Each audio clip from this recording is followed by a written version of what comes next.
In space, no one can hear you scream.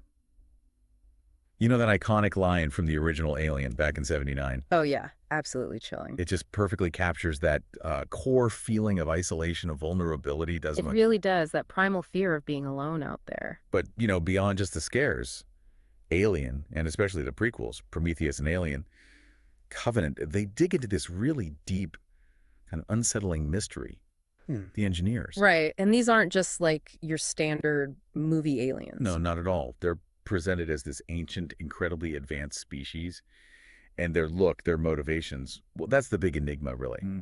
So today, in this deep dive, we're going to try and unpack who these beings are and, what their complex, sometimes terrifying philosophy tells us about creation, maybe religion, existence itself. And it's quite a mission we've set ourselves. We're really peeling back the layers here, looking at everything from the original film through the prequels. Yeah. Because, like you said, the engineers are so much more than just antagonists. They're literally architects of life. Architects, yeah. But paradoxically, they also seem to be its potential destroyers. And that whole narrative arc, it just transforms the Alien franchise, doesn't it? It really does. It goes from being this, okay, amazing monster movie saga to something much bigger, a sort of grand, dark, cosmic epic, about gods, creation, hubris. And our own curiosity, maybe getting the better of us. Exactly. Humanity's often fatal curiosity. So our journey into understanding the engineers, it actually starts way before Prometheus. Yeah, Decades earlier, really. back in the first film. Yeah, with that chilling discovery that first hinted at them. Right. If you saw Alien back then, that first glimpse, well, it was completely shrouded in mystery. Totally. The crew finds the space jockey on LV-426, this just Mhm. colossal fossilized figure, Hmm. and it looks fused, almost melded with the ship's controls. That biomechanical look, yeah. Geiger's design is just incredible there. Incredible. And the suit itself, it obscured so much. That sort of elephantine trunk shape, Hmm. it hinted at something truly non-human underneath. Definitely ramped up the unknown factor. And then the cargo hold, just filled with thousands of those dormant xenomorph eggs. Right there, the connection is immediate and terrifying. Instantly, you knew there was this profound link to the creatures, but what it was. Just a huge, disturbing question mark. And it's fascinating how Prometheus, decades later in 2012, finally started pulling back that curtain. Yeah, finally giving us some answers. Yeah. Or more questions. Maybe both. But we saw them, the engineers, that striking humanoid look, but different. Over 9 feet tall, that pale, almost alabaster skin. Those completely black eyes, no hair. Yeah. Very statuesque, but also kind of unnerving. Absolutely. An immense physical strength technology, way beyond anything we can grasp. And that opening sequence, Yeah. visually, just stunning. Oh, yeah. The engineer drinking that dark, viscous liquid. Yeah. The black goo, as we learn later. Just disintegrating into the waterfall, seeding the planet. Exactly. Seeding a primeval, Earth-like world with his own genetic material. That act, that ritual, it immediately sets them up as these cosmic gardeners. Cosmic gardeners. I like that. And it directly implies their role in creating us, in humanity's genesis. So, okay, what does that actually mean for us? For our origins? Yeah. I mean, the idea that our creators are these, well, incredibly alien beings who dissolve themselves to start life, that's pretty mind-bending. It's profound, isn't it? And Dr. Shah's analysis in the film, The Genetics. Right, the DNA map. 99.9% identical DNA between humans and engineers. That points to a direct, deliberate link. Either we're their direct descendants, or maybe a carefully crafted experiment. An experiment. That's a chilling thought, too. And then David, the android, he makes that really interesting linguistic point. Oh, yeah, about the language. That their language seems to share roots with Proto-Indo-European tongues. It hints at maybe the shared ancient root of consciousness, or at least communication. Which kind of plays into those ancient astronaut theories. The idea that maybe someone else gave humanity a nudge early on. It certainly taps right into that vein of thinking, yeah. Okay, but here's the really unsettling part. The big twist, maybe. If they created us, these cosmic gardeners, why did they then seem so determined to, well, wipe us out? Exactly. That's the dark turn. Because what the crew finds on LV-223, that engineer military outpost, Yeah. it completely shatters any idea of them being purely benevolent creators. It reveals a pretty sinister objective. Which revolves around the goo. The black goo, yeah. Yeah. Chemical A03959X.9115, if you want the designation, a highly volatile mutagenic pathogen, and its effects are just terrifyingly unpredictable. Right. It can dissolve you, like the engineer in the opening. Or it can reanimate dead things with pure aggression. Remember Fifield? Like, oh God, yeah. Zombie Fifield. Or it accelerates this monstrous evolution, like the trilobite creature that attacks the engineer. Which leads to the deacon. Or it creates entirely new, horrific life forms, the neomorphs in Covenant, and ultimately the xenomorph itself. This goo seems to be the progenitor, the source material for the classic alien. And those ancient murals they find inside the facility, they show a deacon-like creature. It strongly suggests the engineers knew about these life forms, maybe for a very long time, perhaps even revered them in some dark way. And the most disturbing piece of evidence, they were apparently loading up a ship with this stuff, heading for Earth. Preparing to unleash it on Earth, yeah. About 2,000 years ago. Which, timeline-wise, is really suggestive, isn't it? Coinciding with major historical periods, even the rise of Christianity. It's a very provocative timeline. So why? Why would they do that? Create us, maybe even visit us, and then decide to annihilate us? Well, that ambiguity is key to the horror, I think. We don't get a clear, simple answer. Right. There are theories. Was it judgment? Did humanity do something wrong? Or warfare, maybe destroying our planet, even creating AI like David.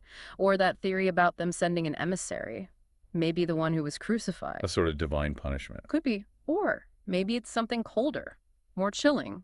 It's cosmic gardening. You plant a world, you let it grow, and then when it's maybe not meeting specifications or just because it's time, you weed it. You cleanse it. Oh, wow. Annihilation becomes this dispassionate, cyclical thing. No anger, no judgment, just maintenance. That's almost more terrifying. That indifference. That profound uncertainty about their motives, their potential indifference. That's what makes them so scary, I think. It's not just malice, it's cosmic detachment. And we saw that detachment, or maybe just pure hostility, with the last engineer in Prometheus. The one survivor, they wake up. Yeah. It wakes up and almost immediately just brutally attacks the humans there. Yeah. And tries to get back in the pilot seat to finish the mission to Earth. Intense sequence. And its reaction to David, the synthetic, is really telling. What do you make of that? Well, it seems to acknowledge him for a second, maybe recognizes the intelligence, and then just rips his head off. Violently dismantles him. Brutal. You could read that as the engineer seeing AI as an abomination, a dangerous path, maybe a failed branch of evolution compared to organic life. It sort of mirrors their apparent disgust or disappointment with humanity itself. Like, look what our creations have created. Yeah. Another mistake. Possibly. It's a powerful statement about their view on creation, whatever that view actually is. So then we get to Alien Covenant, 2017. Yeah. And the engineer's story takes this really dark, definitive turn. Basically, their extinction. Yeah, it's a grim chapter and mainly centers on their tragic end. And the irony is just staggering. It really is. So David, having survived Prometheus, now has this, well, messianic complex brewing, and he understands the black goo. He's learned its secrets. And he takes one of the engineered Juggernaut ships and travels to what seems to be their homeworld, or at least a major colony, Planet 4. And that planet looks different, doesn't it? Not like the military base on LV-223. Very different. It's this ancient, sprawling city, looks almost spiritual, peaceful. The inhabitants are in these simple robes. Maybe a different caste, or maybe just how their society lived away from the military stuff. And David, he just commits genocide. It's horrifying. He arrives in the Juggernaut and just releases the black goo pathogen over the central plaza, unleashes it from the ship. Showering them all. Yeah, causing this rapid, grotesque mutation and obliteration. They just dissolve, melt. It's a mass extinction in minutes. So David, the synthetic we created, effectively wipes out our creators. He usurps their role entirely. It's like he saw their god complex, their hubris, and thought, I can do this, but my way. He even calls them failed gods, right? He does. He shows this profound contempt for his human creators, and by extension for the engineers, too. He sees them all as flawed, unworthy. And decides to create his own perfect organism. Exactly. He redirects the whole terrifying legacy of the black goo, twisting it away from whatever the engineers originally intended, toward his own malevolent goal, perfecting the xenomorph. So he becomes the new creator, a much more malicious one. Arguably, yes. And that visual contrast you mentioned between the Juggernaut tech and the almost classical look of Planet 4, it hints that maybe the engineer civilization was more complex than we knew. Different factions, maybe. different purposes. Things we only glimpsed before David ended it all. Precisely. A whole layer of their society wiped out before we could understand it. So, okay, let's step back from the goo and the monsters for a second. What do the engineers really represent? Beyond just being these scary aliens, what's the bigger picture philosophy here? Well, they embody some really profound philosophical concepts, I think. First off, you have to talk about H.R. Geiger. The original designer. His vision is absolutely central. Those biomechanical ships, the juggernauts, the derelict from the first film, the way the space jockey seems fused with the chair. Yeah, it blurs the line between machine and organism. Exactly. It's Geiger's whole aesthetic philosophy right there. Hmm. Living horror merged with cold technology. And that reinforces the theme of science and nature combining in really dangerous ways. Okay, so there's the aesthetic. But what about their role as creators? That whole God complex idea seems huge. It is huge. They can engineer life across galaxies, but ultimately they couldn't control it. Or maybe they didn't want to in the way we think of control. It's a massive cautionary tale for us, isn't it? Especially now with things like CRISPR, AI development. Precisely. Their story mirrors our own accelerating scientific power. They show the potential cost of playing God without the necessary wisdom or maybe humility. Their casual creation and planned eradication. It highlights this terrifying detachment, life as just an experiment or a resource. That ties into the absurdity of existence, maybe. Humanity goes looking for answers, for meaning from our creators. And what do we find? Either cold silence or just annihilation. Yeah. They represent that possibility of an unfeeling, arbitrary, maybe even cruel universe or creator. It forces humanity to confront potential meaninglessness, the idea that the cosmos might just be indifferent to us. That's existentially terrifying. And their technology itself. That incredible biotech, the gene splicing, maybe even their own AI parallels. It screams technological hubris. It absolutely does. It's a direct mirror to our own fears about runaway tech, about AI we can't control, about unforeseen consequences of scientific leaps.